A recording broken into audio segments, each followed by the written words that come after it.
Беа потребни 8 години за да се заменат улогите меѓу ВМРО-ДПМН и СДСМ.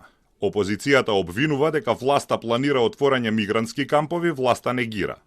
Договорот за стратешко партнерство со Велика Британија е последниот настан кој што влева несигурност.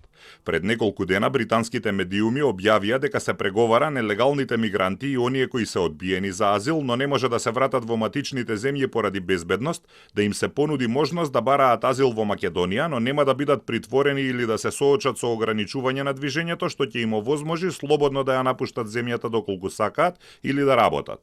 Власта експресно негираше, но опозицијата обвинува за предавство. Граѓаните во Македонија се во шок. Власта на Мицкоски подготвува антидржавно и национално предавство.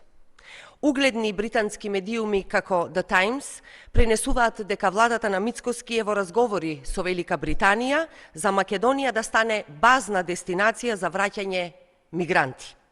Сите лаги зад кои кујните на ДПМН и владата се обидуваат да се сокријат, се потопени во вода.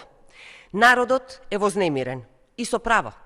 Со овој договор за стратешко партнерство предвидени се одредени средства со кои што ќе се гради во Македонија инфраструктура.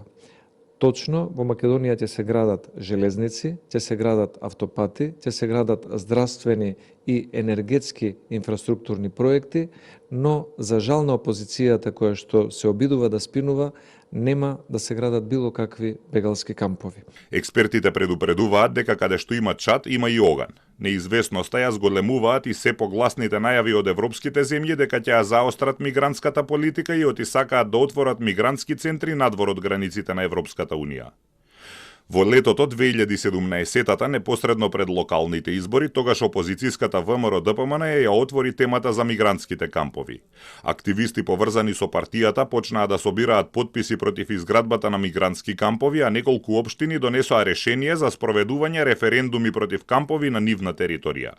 Партијата поднесе интерпелација против министерката Мила Царовска. Инспекторатот за локална самоуправа ги поништи решенијата за референдум, а ВМРО-ДПМН жестоко реагираше.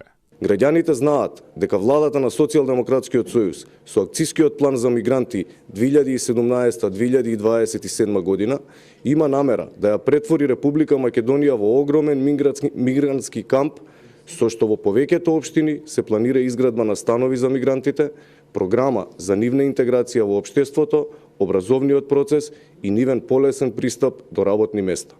Властите и тогаш велеа дека опозицијата шири страф и паника и оти Македонија е само транзит.